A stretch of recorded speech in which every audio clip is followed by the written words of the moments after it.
I'm Josh Rosen. I am a comedian in New York City. I do stand-up and love it. I'm originally from Philadelphia. I moved up here 3 years ago.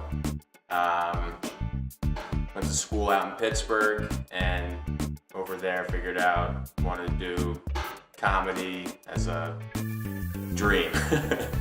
All right, man, you guys ready for a great show? All right. We need a lot of energy, a lot of noise, a lot of laughter. Put your hands together for your first comic. Very funny, Josh Rosen, everybody! Yeah, keep it going for Anthony, everybody. Come on. Yeah. All right. Thank you so much for coming out. Excited to see everyone. I assume everyone is holding on to their New Year's resolutions, right? Mine's good. Mine's not to do drugs starting next year. I already broke it yesterday.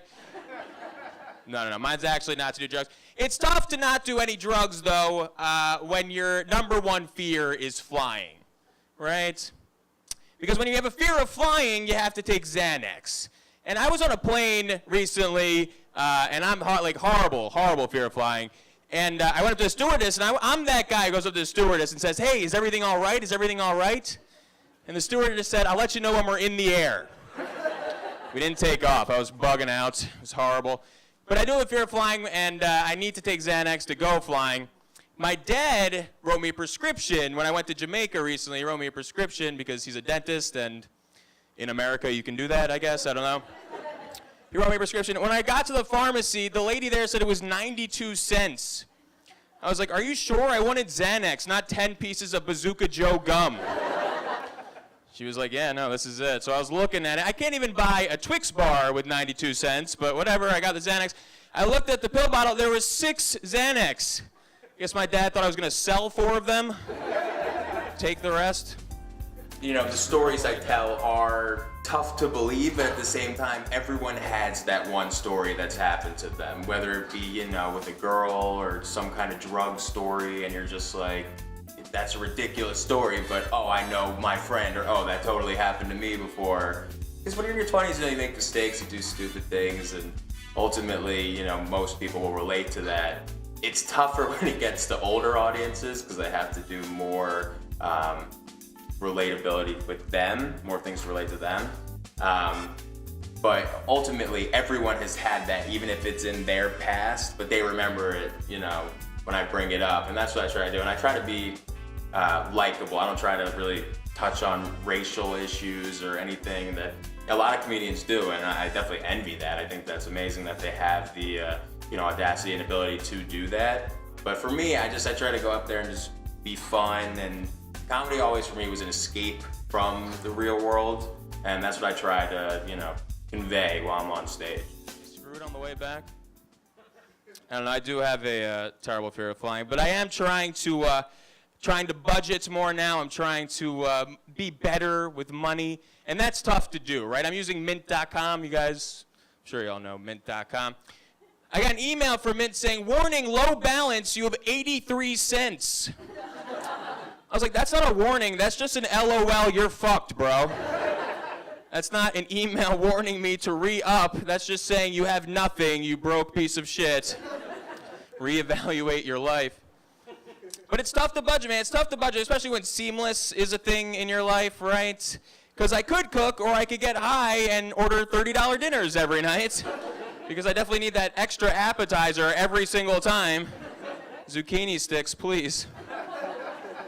Those are the best, not just the cheesesteak. Need the zucchini sticks. My girlfriend and I, though, are trying to cook more, which is good, because she does it.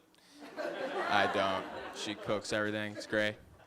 And, you know, when you're in a relationship, you do things for your girlfriend that you wouldn't normally do by yourself, right? It's like going to her company Christmas party. Why would I do that without her?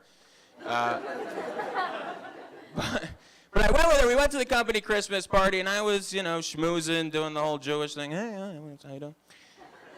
And I was talking to this guy. He came up to me and said, "Hey, man, I'm really struggling financially," which is the weirdest way to introduce yourself. to someone that you could possibly do. I was like, hi, I'm Josh. He's like, hi, I'm struggling financially. I was like, oh, man, that sucks. I'm really sorry to hear that. What happened? He was like, yeah, man, like this year my boss and I, we only netted $400,000. I was like, you know how I know you make more money than me? Use the word netted to describe it. $400,000. I was like, I'm pretty happy with $20 from a comedy show, and you're netting more than my entire life. So I work for a company that teaches people how to trade in the stock market. So a small company, there's only about 13 of us in the office. Thing is, you work 9 to 7 every day, and then you go out and do shows all night. It starts to take a toll mentally, physically.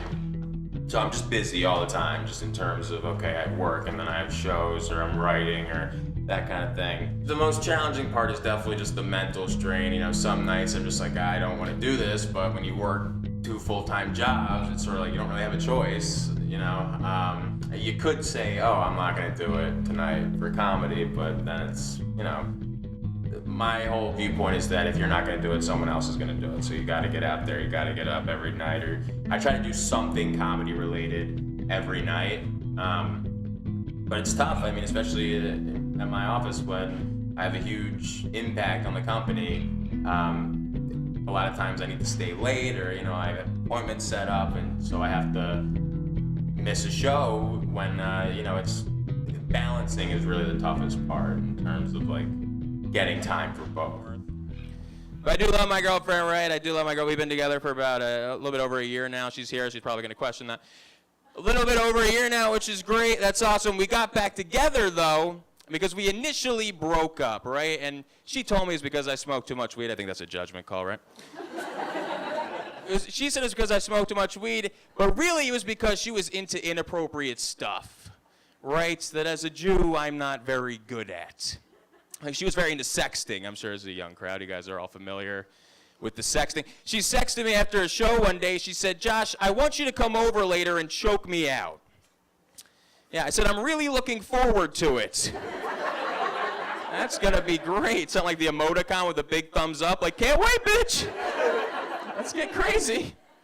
No, but she loves the dirty talk, man. She loves the dirty talk. In my 9 years of consistently having sex, I've come up with one line, and that's, I'm going to do the nastiest things to you, which is just awful, right? It's the worst line. It'd be good for a Passover Seder. Not the best line during sex. But we were doing it, and I was ready to make my move. I was like, oh, yeah, baby.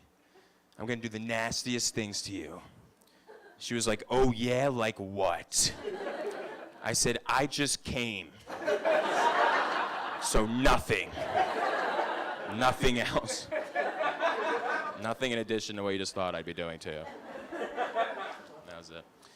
It's going to be tough, man. The No Drugs 2015, it's going to be tough. I love to smoke pot. I'm sure everyone here does. In New York, it's surrounded by it. You do love to smoke weed. But it's weird. It's weird that weed is becoming legal, right? It's not becoming a drug anymore. It's just a thing you could get. That's weird to me because it is a drug, like for sure.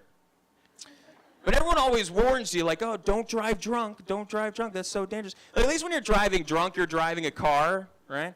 When you're driving high, you're operating a spaceship. That's a little bit more dangerous. I'm trying to go across the street, not to Mars, all right? I'm so high. But when you're going 90 into 25, when you're drunk, you're like, fuck it, this is happening. When you're driving high, you're going 90 to 25 in park. How is that possible? Your buddy's like, we're not moving. You're like, we're flying! We're flying! Can't feel my feet. Yeah, I've talked about doing coke before on stage in front of an audience. That was just like, what's wrong with you? Why would you ever do that? And it's a joke. It's a joke. Like, of course I tried it, whatever, but it's a joke. Sorry, Mom, by the way. But for the most part, you say these things and you say these jokes just to see, what will work, what won't work. And there, I have stories about certain times in my life where if you're not into that kind of thing, then you're gonna be like, what is this guy talking about? But you have to take those risks. That's how you grow. That's how you get better. You have to take those risks. But I think that if you're offended by something that someone says on stage, then you're choosing to be offended. Because at the bottom line, stand-up comedians are telling jokes. That's what it is. It's a joke. Everything that you hear on stage is a joke. And it may, kind of reflect how they feel, and they're definitely honest and truthful in a lot of it, but it's a joke at the end of the day. And people who come to comedy shows and then, start heckling, saying, oh, you're offending me, then leave. Why did you even come to the show in the first place? It just doesn't, thanks for paying, obviously, thanks for your money, but don't stay. I think that, especially in today's world, people get offended so easily. It's just like, why do you care? Just stop caring so much about nothing that matters. It's just live your life. And that's why you went to see the comedy show, to laugh, to have a good time, to get away from being offended. That's the whole point.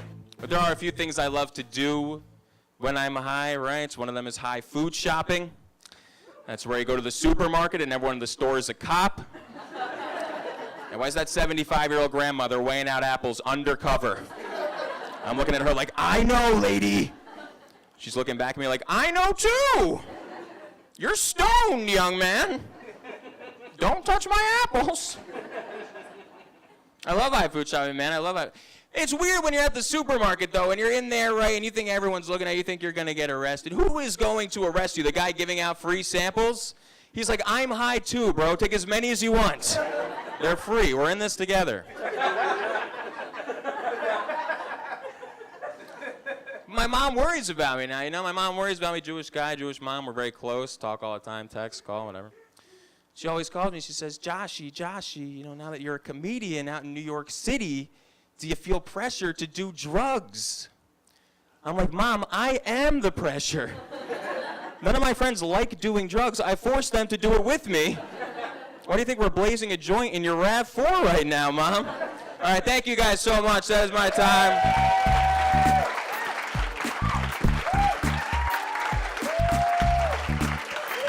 Josh Rosen, everybody. One more time for Josh, huh?